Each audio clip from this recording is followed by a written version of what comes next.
জুবিনবিহীন প্ৰথমটো বহাগত প্ৰত্যেকগৰাকী অসমীয়াই বেদনাগধুৰ পৰিৱেশৰ মাজেৰে বহাগক আদৰাৰ বাবে সাজু হোৱাৰ সময়তে এই বাপতিসাহোন ৰঙালী বিহুৰ বতৰতে প্ৰাণৰ শিল্পী জুবিন গাৰ্গৰ সোঁৱৰণত তেজপুৰৰ এগৰাকী শিশুৰ কণ্ঠৰ এটি গীতৰ লগতে আন এটি বিহুসুৰীয়া গীতৰ আত্মপ্ৰকাশ ঘটে ঐতিহাসিক পকী অৰ্থাৎ জ্যোতি ভাৰতীৰ ৰূপকোঁৱৰ মঞ্চত। ইতিমধ্যে বিভিন্ন সংগীত প্ৰতিযোগিতাত পাৰদৰ্শিতাৰ পৰিচয় দিবলৈ সক্ষম হোৱা তেজপুৰৰ চিত্ৰলেখা নগৰৰ শিক্ষক দম্পতি দিব্যজ্যোতি নাথ আৰু চয়নিকা তামুলীৰ একমাত্ৰ পুত্ৰ প্ৰসিদ্ধ শিৱমে কণ্ঠ নিগৰোৱা এই সপোন শীৰ্ষক গীতটি তেজপুৰৰ শতাধিক বিশিষ্ট ব্যক্তিৰ উপস্থিতিত আনুষ্ঠানিকভাৱে উন্মোচন কৰে সংগীত শিল্পী তথা ঢেকিয়াজুলিৰ লক্ষ্মীনাথ বেজবৰুৱা ছিনিয়ৰ ছেকেণ্ডেৰী স্কুলৰ অধ্যক্ষ কাজল যোনটো আৱেগ দিব বিচাৰিছে মই আৱেগটো বিচাৰি পাইছোঁ। সঁচা কথা ক'লে মই পাইছোঁ তেখেতৰ যোন ফটোখিনি যে দেখুৱাইছে আচলতে এতিয়াও বিশ্বাস নহয় যে জুবিন গাৰ্গ আমাৰ মাজত নাই।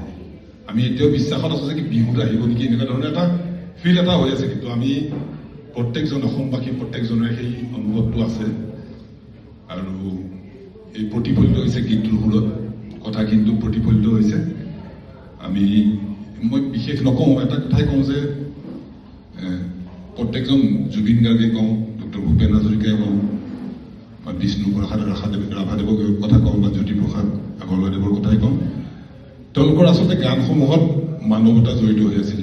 বৰ্তমান আমাৰ অসমতে নহয় সকলোতে যি জাতি ধৰ্ম বৰ্ণ বিদ্বেষ ভৰ্তি হৈ উঠিছে, সেইকণ সময়ত এই মহান ব্যক্তিসকলে যি মানৱতাৰ গান গাই গৈছিল, আমাৰ নৱপ্ৰজন্মৰ শিল্পীসকলেও সেই মানৱতাৰ গান গাই আমাৰ সমাজখনক শুদ্ধ কৰি যাওক, আমি তাকে আশাৰে বাট চাই থাকিম আৰু প্ৰসিদ্ধ শিৱমৰ সাংগীতিক জীৱন মধুময় হওক, বৰ্ণিল হওক, তাকে কামনা কৰিছোঁ আৰু এই গীতটিয়ে প্ৰসিদ্ধি লাভ।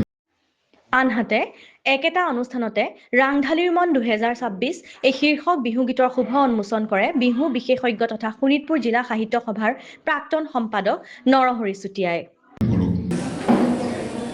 উন্মোচন কৰা হৈছে এই সপোনে দৃশ্যশ্ৰব্য গীত কাজল বৰাদেৱে উন্মোচন কৰিছে আৰু ৰাংঢালীৰ মন এই গীতটি আমি উন্মোচন কৰিছোঁ।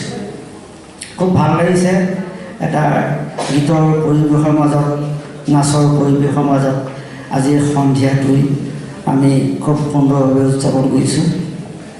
তাৰ কাৰণে সকলোকে ধন্যবাদ জ্ঞাপন কৰিছোঁ।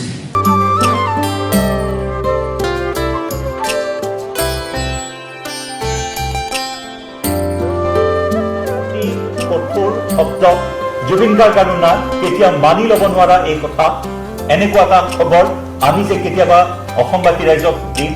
এই সপোন সপোন হৈ ৰ'ল, এই আশা আশা হৈ ৰ'ল।